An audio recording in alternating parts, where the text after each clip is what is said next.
Ito yung sibuyas na masarap isawsaw sa patis with kamatis na nilapirot.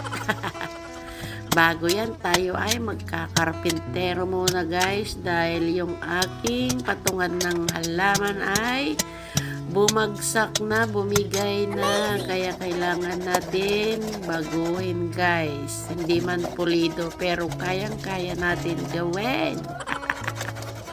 Ayan, lagarin lang. Pagkatapos ko lagarin, ayan yung tinungkod ko dun guys sa dulo para meron siyang suporta. Kahit naapakan mo ay hindi siya bibigay. Ayan, kung kaya ng lalaki mga arpentero, kaya din natin mga babae. Basta marunong ka lang pumukpok, aba. Kayang-kaya yan. O, kita nyo ba yan? O, tapos na. Ayan, ibabalik ko na ang aking halaman. Nasira nga yung mga paso ko guys dahil bumagsak. Medyo basag-basag yung iba. At ito naman ay ililipat natin dahil lumalaki na siya.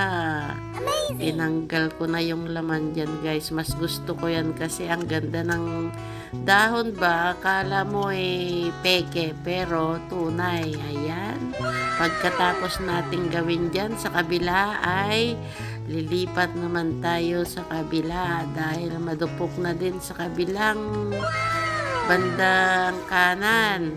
Kaya papalitan na rin natin, papatungan natin ng plywood para may suporta. Ayan, medyo madupok na nga rin yung plywood guys, pero carry pa, pwede pa yan. Papatungan lang naman ng halaman. Ayan, lagyan natin ng pako para tumibay ng konti. Ayan, tapos na at ilalagay na rin natin ang ating halaman na nakalagay dyan. O, tingnan nyo guys, ang lalago ng halaman ko guys. Ang bigat ng paso dahil DIY yan, ginawa ko yan guys.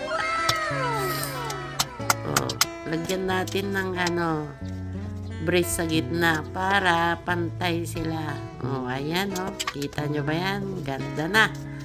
Pwede na. Pwede nang magkarpintero.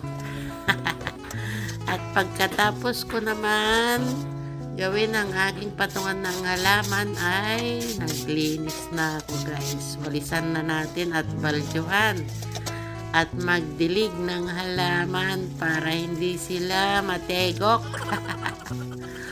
Nakikita nyo ba guys? Ang lalago ng aking halaman. Yan ang pinagkaabalahan ng